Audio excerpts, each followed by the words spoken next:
that how you design those programs. In all of the programs that I attended, all of the education that I had, college, public, and otherwise, nobody ever told me that I was an African woman. Nobody ever told me what the history of African people were. Nobody ever told me that America is business, and without business you will have nothing and be nothing.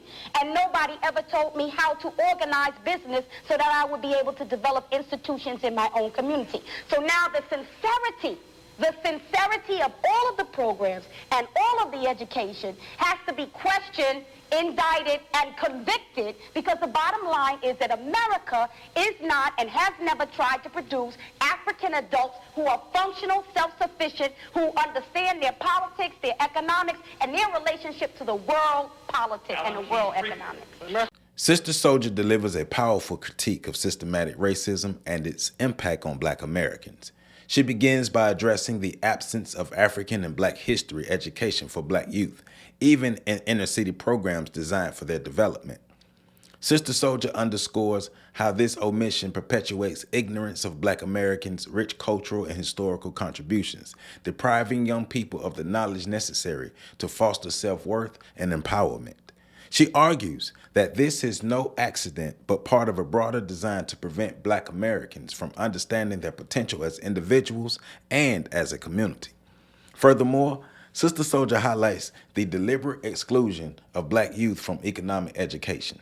She points out that Black children are rarely taught the fundamentals of entrepreneurship and how to start and sustain businesses that could uplift and stabilize their communities. This lack of economic education, she asserts, leave Black Americans dependent on systems that were never created to benefit them.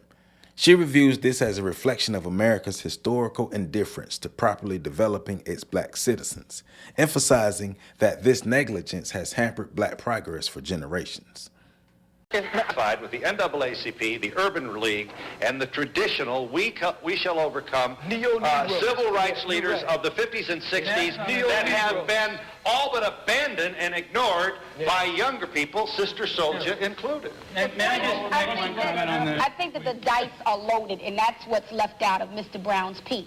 See, there was a period of time in this country after Reconstruction where African people owned a lot of land, owned a lot of businesses, and did a lot of things. But what happened was the American government, the Ku Klux Klan, and other organizations organized in smashing that effort. So it's not that we haven't tried to own lands and have not organized businesses. It's that if you are African in America or in Latin America or in the Caribbean or in the continent, you will be hunted no matter what you do, because they do not want us to survive and become self-sufficient. And you can say no, but you haven't lived this life. You haven't lived this life. And to be happy. I'm talking about that. All right. Now, to paraphrase Senator Bradley of New Jersey, the state from which your piece was. Senator Bradley gets much right when he talks. He does, and he, among other things, and he's not claiming to be particularly original with the observation, we can't get there unless we go together. I have a terrible feeling that behind me are some people who do not agree.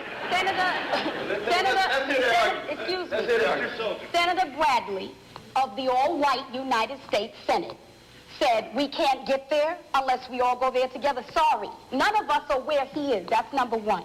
Number two, you're making a moral appeal to a country that doesn't have a moral conscience. The question becomes that when white people feel serious and angry and upset about abortion, they come out in the thousands up to the millions to say, this is what we believe about abortion. Where is the white outcry against white racism that murders African people all around this entire globe? It doesn't exist. So who are these white good people? I want to meet them. I want to see them. A few is not enough. But that might be all we can get. No. And guess what? I don't work with all I can get. What I work with is what I have. Listen, you have to have some confidence in the power of African people amongst ourselves to establish a foundation. We have. We haven't. We have utter chaos in our cities, and you got to no say Black that. institutions we You can can build? have a program. I'm not saying we've built a lot of institutions, and those Sure. institutions have not been effective. perspective. The majority of millions of African youth in this country are dying mentally, dying spiritually, dying emotionally, dying academically. And you may have a program, Mr. Brown may have a program, but what we got to talk about is an American government that tracks millions of African people who don't go to your program, don't go to Brown's program, millions of African people, not only here, but all around the world. And if we are not honest enough to say who are our friends, who are our enemies, to know what a friend is, to know what an enemy is, we will constantly be trying to get into people's parties, to shake our butts with them, to get them to like us, and that's not the question. The question is, what can we build amongst ourselves to secure ourselves from our enemies so that we will be able to survive into the future? Mayor Kelly. It's enough to know that if I walk out Washington, D.C. tonight, some black kid in Washington, D.C. is blowing off another black kid's head for a pair of sneakers because the institutions that we're talking about, not the things that we hold up to say, look, this is one example. The institutions that we're talking about are not saving the minds of those African children. That is the honest truth. None of these Negroes saved me. None of these Negroes. Your mother didn't help save you? None of them. Listen, you know who saved me? A man named John DeSane in Englewood, New Jersey, who told me who I was, who showed me my history, who told me who my enemies were, who let me know that this was not an easy world, who let me know that this was a cold environment, who let me know what he's not a part of is dilly-dallying with the minds of African children and letting them know what the real situation is in America. In responding to a white commentator's suggestion that black Americans have not made progress since emancipation, Sister Soljah provides a detailed explanation of the post-Reconstruction era. She describes how the widespread violence and terrorism perpetuated against black communities during this period effectively dismantled the economic and social advancements black Americans had achieved.